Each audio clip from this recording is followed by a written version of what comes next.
Farmers Market Day. Ayan, dyan. Ayan.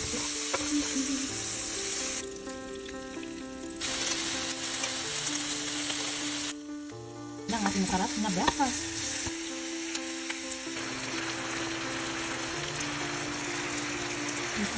Tapos ito yung spoon pot.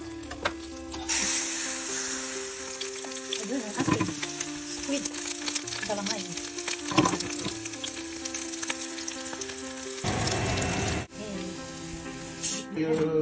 Happy birthday. Hello lovelies! Welcome back to Mrs. G Adventures channel. At for today's video ay gagawa tayo ng kakaibang recipe. Ang ating main ingredient ay ang ampalaya o bitter melon or bitter gourd. This variety of bitter gourd is very bitter. Mas mapait, mas strong ang kanyang flavor. Tinatawag yata to sa India ng Indian Karela. So para siyang kakaiba ang kanyang texture. Alam niyo naman yung normal na texture ng ampalaya sa atin sa Philippines. Ito madami siyang tinik-tinik. Ayan. Napaka-strong ng taste nito guys. Kaya for today's video ay gagawa tayo ng pickled bitter melon or pickled or atsarang ampalaya. Yan sa ating mga ingredients. Meron tayong luya. Yan, mga maliliit na sili. Red bell pepper, green bell pepper, syempre ang ating vinegar, and then ang ating brown sugar. Yan. Masarap kasi ang pickled ampalaya or anything pickled is masarap kasi sa manamis at saka maasim-asim na flavor. Maganda siyang pang side dish. Okay, let's get started. I will just prepare all these ingredients, clean it, and slice it. Okay, dokie.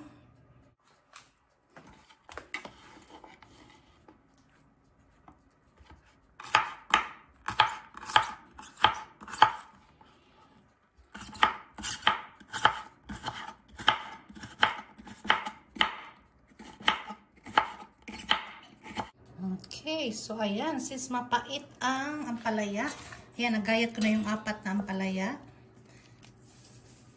Huhugasan natin siya ng asin. Or ang tawag dito sa amin sa Sibang tawag kumutan. Kaya hayaan lang natin siya dyan. Hindi ko na siya pipigain, hugasan ko lang ng tubig after. At least matanggal yung first layer ng kaniyang pait. Hindi ko na siya pipigaan. Banlawan ko lang siya ng malamig na tubig. Ayan. So, ibabad natin ito ng mga 2 minutes. At hugasan natin ng maayos para hindi siya maalat. Konting asin pa. Dami tayong asin. Okay.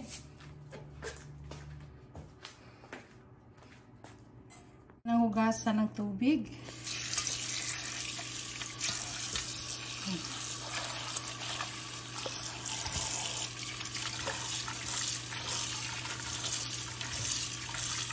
Para matanggal talaga yung asin.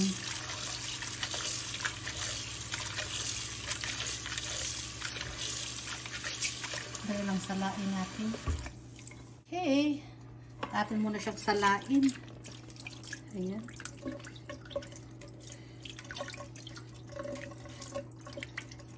Para tanggal ang kanyang asin. Ayan, at ating buhusan natin ng tubig.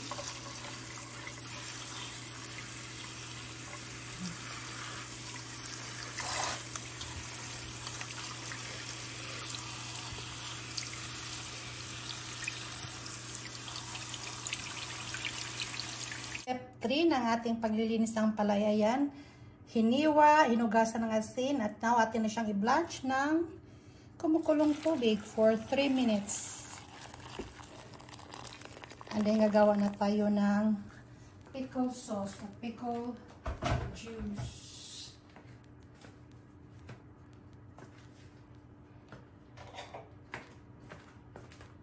Three minutes lang. Tapos atin na naman siyang i-drain.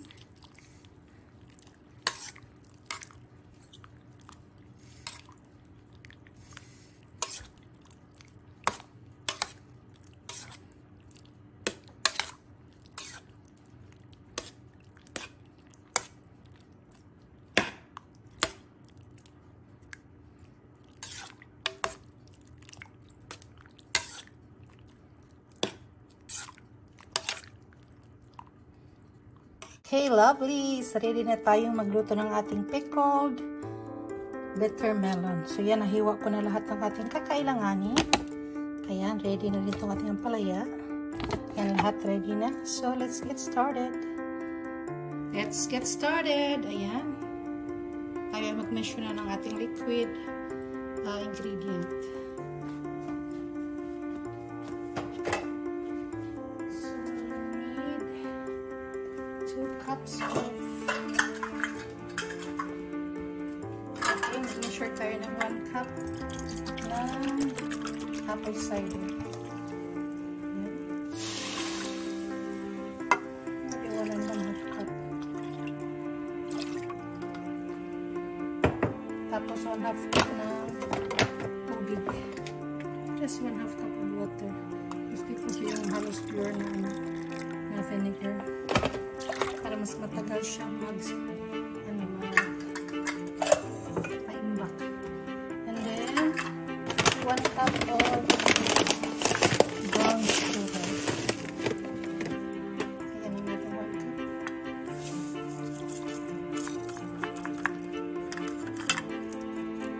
Tikman lang natin mamaya kung tama yung magtimpla.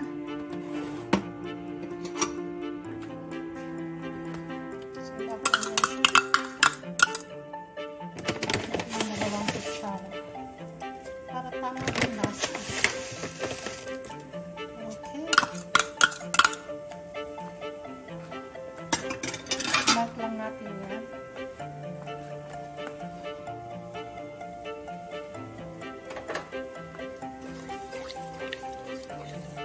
So, dagdag na natin ang bawang habang nag-melt siya.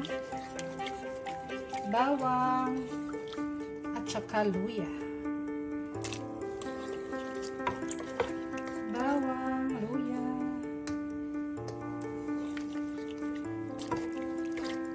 Para mag-sip ang kanyang aroma. Yung aroma ng ampalaya, ng luya ay talagang lambot. Yan, pakuluin lang natin. Mabilis lang yung siyang kumulo. While waiting for it to boil, magdagdag na tayo ng mga pampalasa. Magdagdag tayo ng konting paminta. Where is my paminta? Ayan, paminta. Konti lang. Paminta, wala kasi akong pamintang buo. Tapos, konting asin. And then, chili flakes.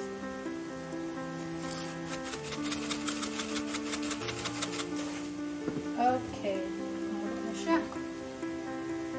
Mabilis na siyang kumulot.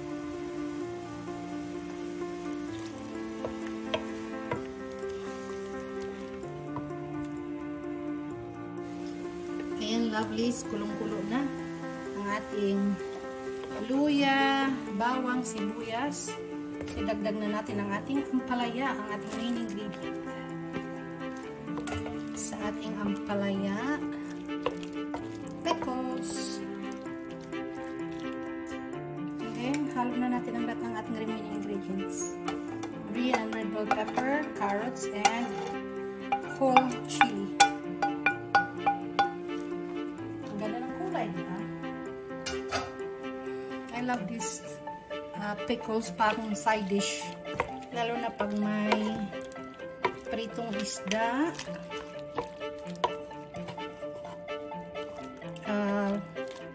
fried chicken, at yung may pritong daing or galunggong or whatever, buwad.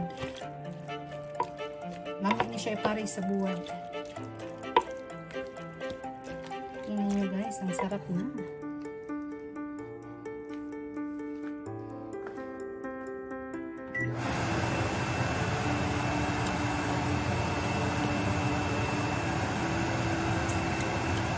Lasa.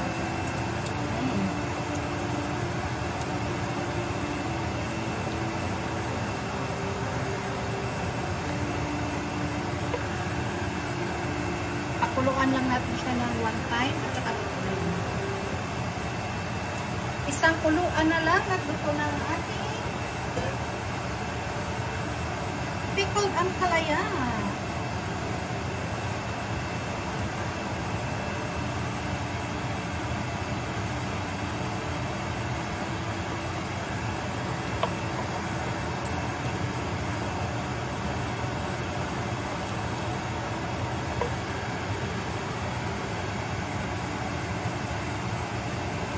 Ayan, nag-brown ang ampalaya. Ayan.